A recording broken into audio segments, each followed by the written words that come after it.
Daily Detroit is brought to you by the community. Support our work at patreon.com/dailydetroit.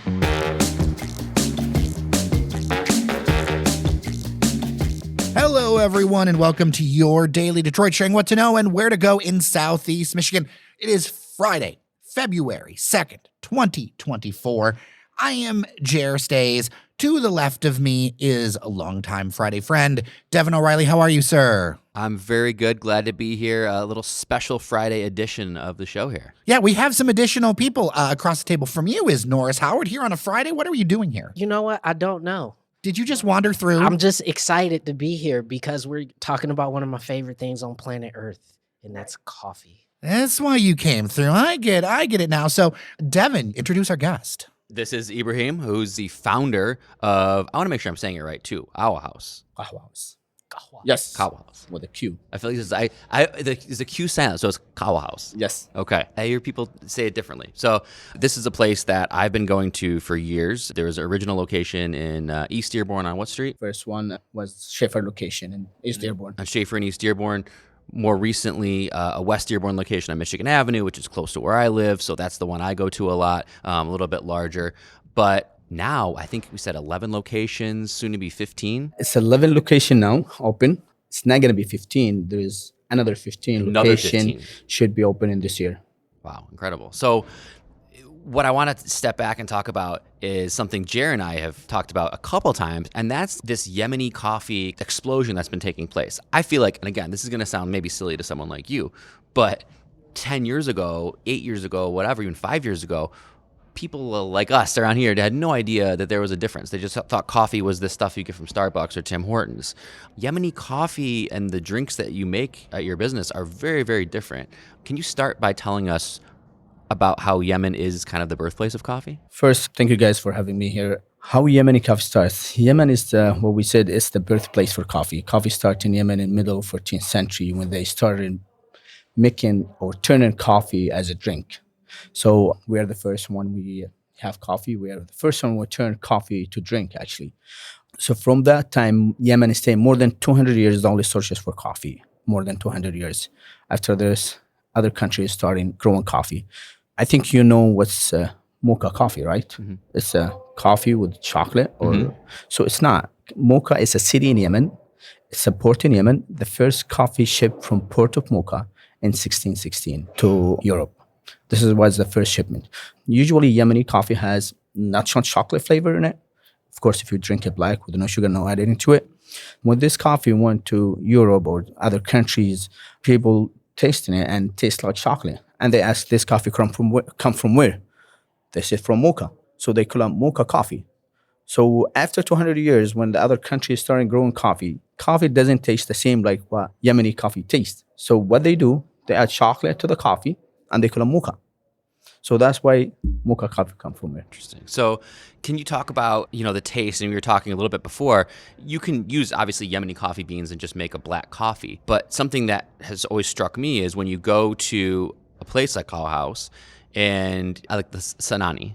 It's my favorite drink. Okay. It's my favorite. So like using that, what's the difference between just a black coffee and Sanani? So it's the way how we brew the coffee, the way how we prepare the coffee, your coffee. So coffee is coffee. You can make it any different way. You can make a pour over, espresso, latte, whatever you want to do.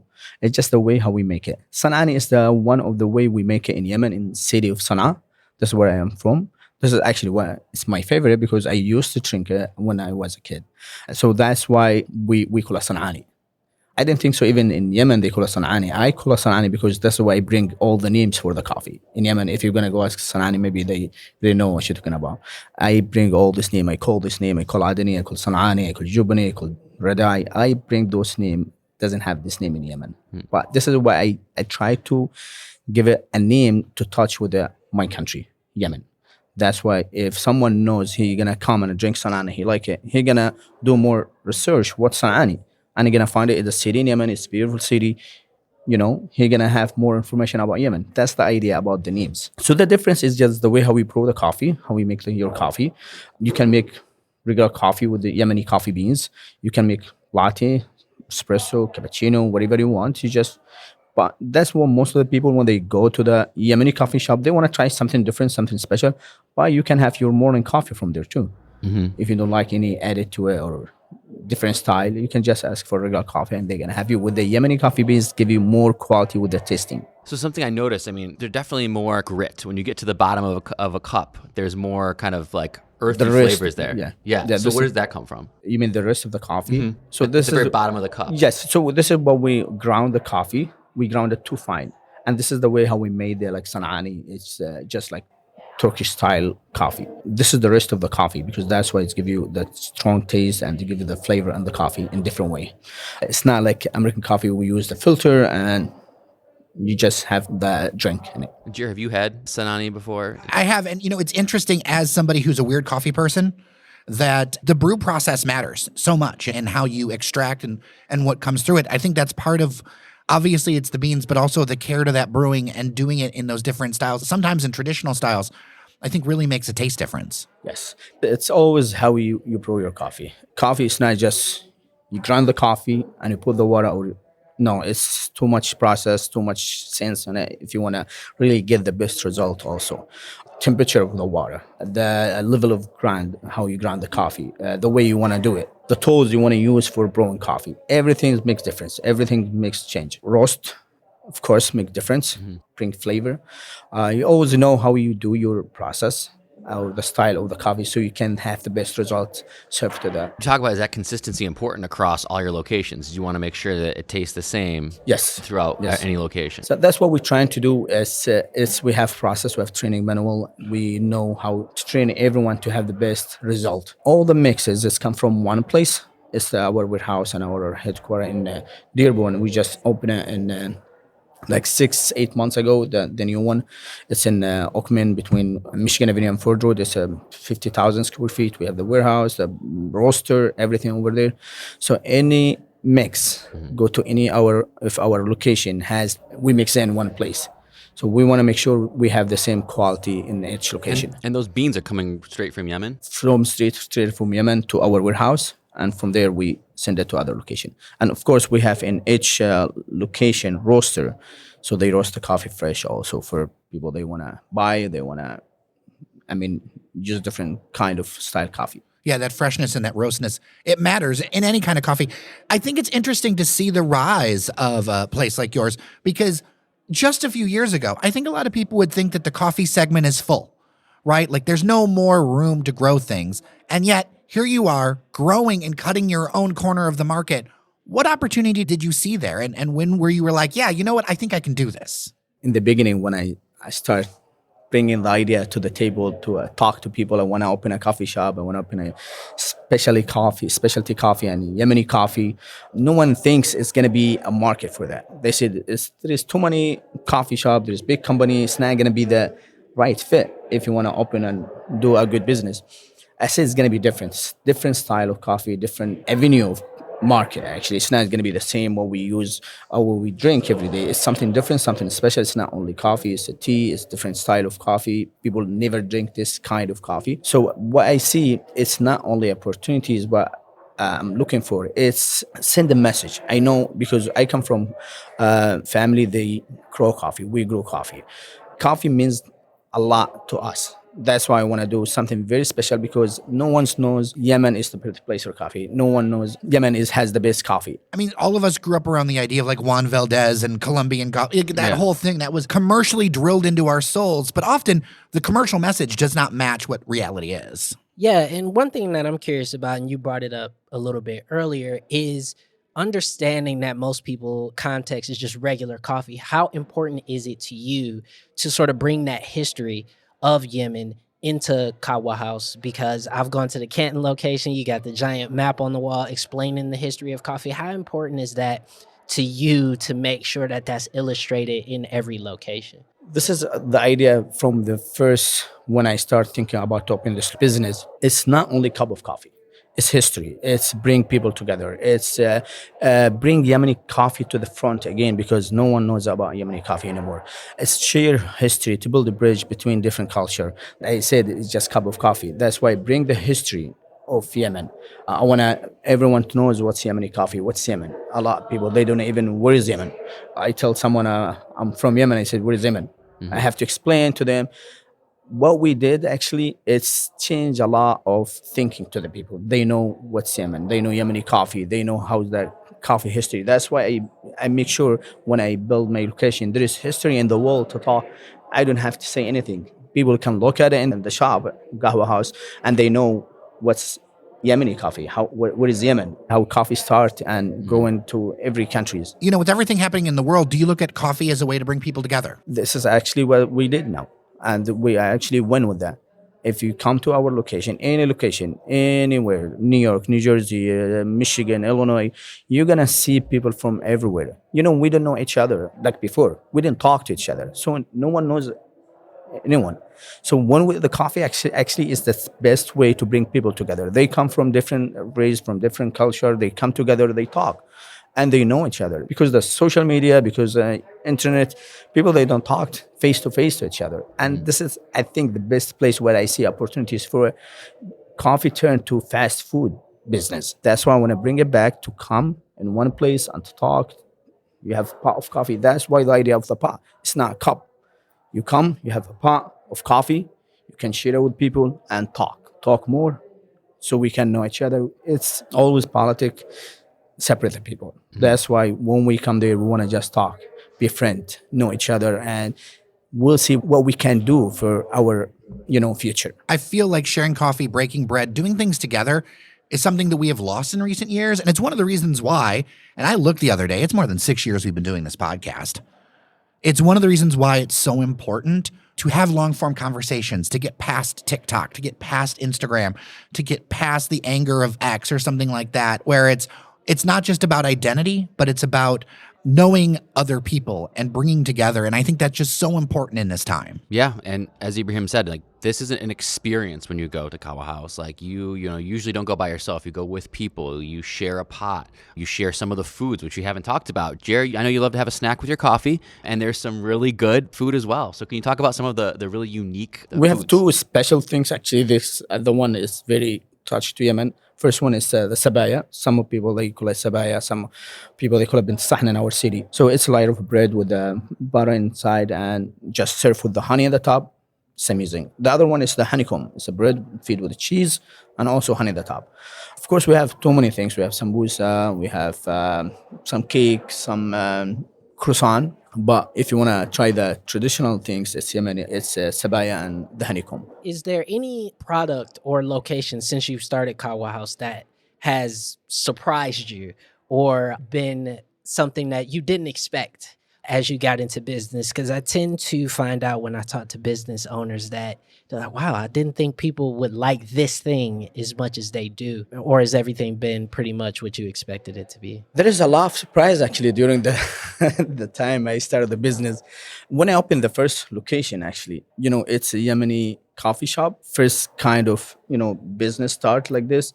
So in my head, I was thinking always women loves coffee more than men. But I find that this the other way. Actually, men loves coffee also.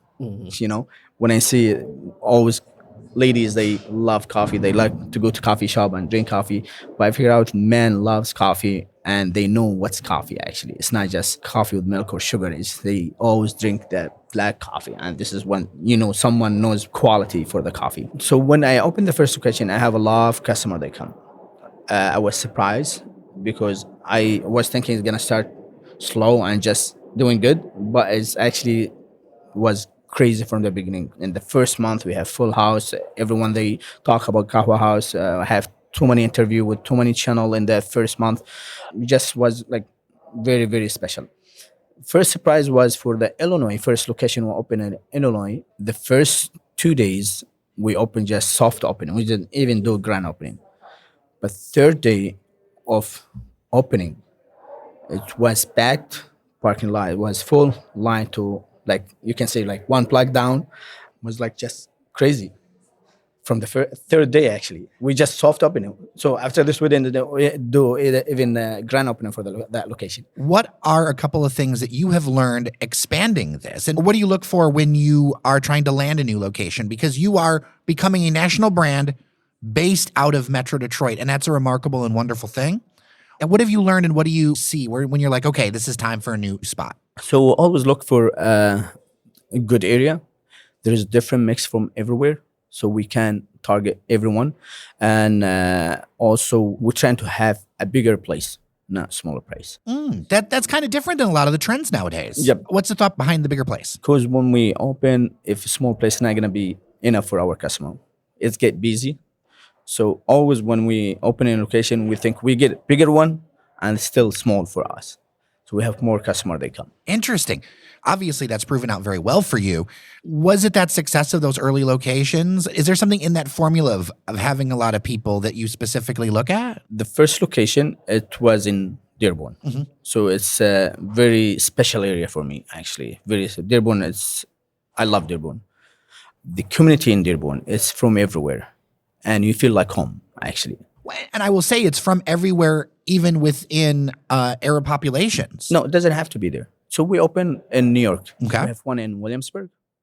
You know Williamsburg. Hipster Central. Yeah. Yes. I mean, I've been to See, Williamsburg. That's so what I'm yeah. telling you. So we have another one in West Village. It's Manhattan in the city. Yeah. So I don't think so. This is Arab population or anything. It's just people loves coffee, and especially when it comes something different. You know, Williamsburg, one of our busiest location actually. So you really feel like you've been able to break across. Yes, 100%. So I want to bring it back to the culture, kind of the coffee culture in Dearborn, because you were the first one at this to really grow this and have it catch on.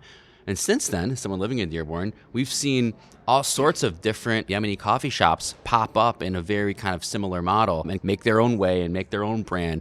Do you all talk to each other? Are you friendly with the other guys who are also starting coffee places? I don't have any problem with any coffee shop to open. I'm the one I start creating this kind of style of business. I'm very proud there is a lot of coffee shop they open. This is the idea when I started the business. It's not only a business. It's not only a coffee. This is why I said in the beginning, is to bring the history back.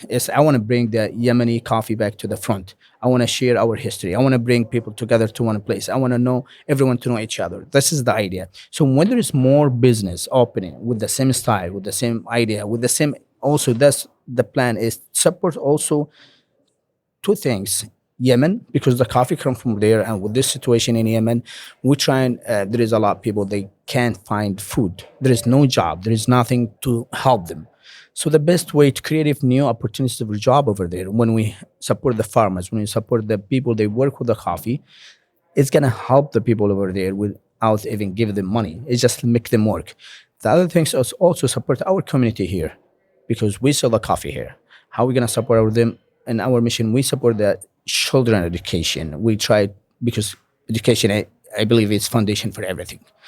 Even in Yemen, we try to support the education, but because of the situation that's is going crazy, people cannot find even food to eat. That's why we're trying to help with creative new opportunities of a job. So when I see more business opening, it's good for community here, it's good for Yemen also. You're gonna help the farmer to grow more coffee, and this is what we need actually. We need to grow more coffee to help the country stand up again. Yeah, I think that's important. I mean, for most coffee drinkers, it's become a big thing, or it had become a big thing to be like single origin and fair trade, Exactly. because there was so much Exactly. really kind of bad things happening in the coffee industry. It's not, yeah. But, you know, it is comforting and really good to understand that, like, when you're supporting Qahwah House and Yemeni coffee, you really are directly supporting the farmers and the local economy of these cities in Yemen. And you know, this is count for me. It's not count. You know, I'm very proud I created something new, and a lot of people they come and they follow this avenue and try to build it and make it bigger. Always competition is healthy. It's growing the circle of the market. That's why we need. Why not? If the market can have more coffee shop, why not? We want everyone to know about Yemeni coffee, not just only Dearborn, not just only Michigan, not just only in the US. That's why we have planned to go overseas and start doing business overseas in the soon future. Yeah, I was going to ask, what's next? Everything is open for next. We're working in Canada now. We're working in a plan to go overseas. We study it. To like Europe, perhaps, or We're trying to do Europe first. Yeah. Now, I've seen a lot of businesses try to make things go, not just in coffee, but in the food sector and drink sector in general. And I've seen that some of them have done really well and that some of them have struggled. What do you think has been the biggest key to your success to be able to have a bit of a breakout with this? You have to change your business from small business to real business. Means you have to follow all the rules. You have to start to grow your company in the way to be legal and process, legal process. Also a system. You need a system in your company to stay for longer, also to grow, to have more location, to turn from small business to big business.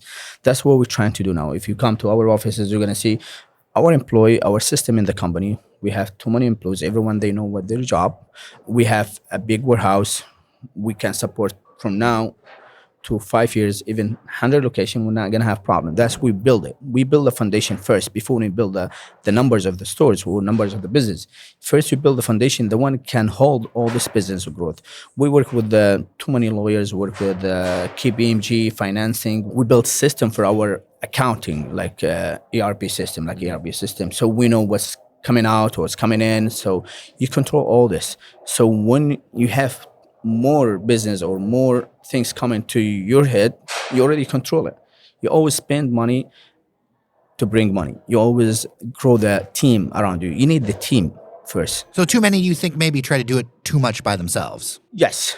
And, they trying to open more than to focus on the foundation to build. Mm-hmm. Well, I'm so happy to see your success and the continued expansions of Qahwah Houses and Yemeni coffee. And selfishly, I'm very happy to see that it all radiates from Dearborn as this coffee center, which is really cool to see. Thank you so much. Ibrahim Alhasbani, thank you so much for coming to Daily Detroit. I really appreciate you. No, thank you so much. Thank you for having me. Absolutely.